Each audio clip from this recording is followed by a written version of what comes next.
німці з одного боку, монголи, а потім Московія з другого боку, вона протягується по сьогоднішній день. Виключення було тільки 20-е століття, коли був літія сусідної війни. Гэта все застається. Так от, тоді з'явилася така вже дипломатична з'ява, що рихтували німці серйозно з опорою на Московію і, так сказати, свої територіальні претензії. Их сама була задача.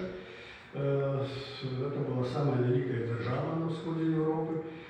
И вот это привело до того, что погроза стала вельми небезпечной.